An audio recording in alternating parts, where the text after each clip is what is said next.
चलिए अपने एक्सपर्ट्स को जोड़ते हैं, उनसे समझते हैं कि बाजार को लेकर उनकी स्टडी क्या है और आपके लिए ट्रेड के मौके कहां पर बन रहे हैं आज के सत्र में।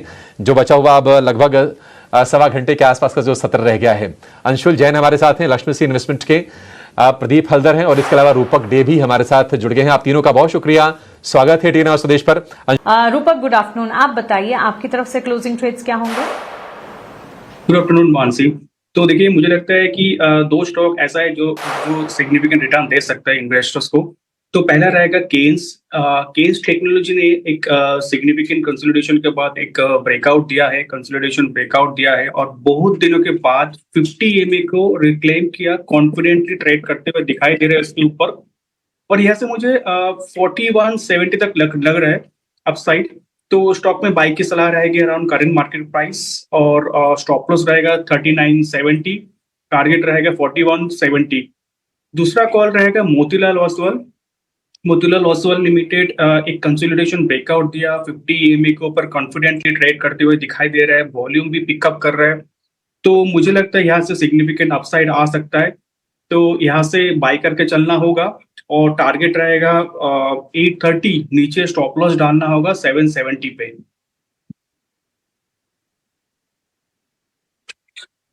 ओके, सो काइंस टेक्नोलॉजीज और मोतीलाल ओसवाल दो स्टॉक्स है इस वक्त रूपक जी के फोकस रेडार पर।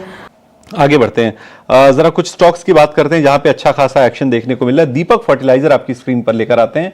आप देखिए, दीपक फर्टिलाइजर 13% की तेजी दिखा रहा है। ये शेयर क्या हो गया, इस शेयर के अंदर आखिर क्या बदल गया है? एक काम करते हैं, रूपक जी से जरा चेक कराते हैं दीपक फर्टिलाइजर को। रूपक जी जरा एक बार देखिए, दीपक फर्टिलाइजर को कुछ राय आपकी बनती है क्या? ये शेयर बहुत ज्यादा पहले तो परफॉर्म नहीं कर रहा था, 6 महीने में नेगेटिव 14% के रिटर्न रहे हैं, 9 महीने में भी देखा जाए तो 25% नेगेटिव रहा है, लेकिन आज जो है वो इतनी बड़ी तेजी, क्या बदल रहा है सर? रिसेंटली देखा गया है कि स्टॉक एक इंडिकेशन दिखा रहा है कि बॉटम आउट हो गया, क्योंकि प्रीवियस जो स्विंग लो था उसके आसपास ट्रेड करते हुए दिखाई दे रहा था, बाइंग लोअर लेवल्स पे हो रहा था। और रिसेंटली मतलब आज इनफैक्ट एक सिग्निफिकेंट कंसोलिडेशन ब्रेकआउट दिया, 50 EMA को तो रिसेंटली रिक्लेम कर लिया था, अभी उसके ऊपर सिग्निफिकेंट एक मोमेंटम के साथ ट्रेड करते हुए दिखाई दे रहे हैं। मुझे लगता है यहाँ से 200 DMA जो कि प्लेस्ड है अराउंड 13-15, वहां तक एक बार जाने के ट्राई करेगा। तो यहाँ पे जिनके पास है होल्ड कर सकते हो, ट्रेल स्टॉप लॉस ऑफ 1170 और अपसाइड में 1315 तक जा सकता है। ठीक है, दीपक फर्टिलाइजर पर रिव्यू।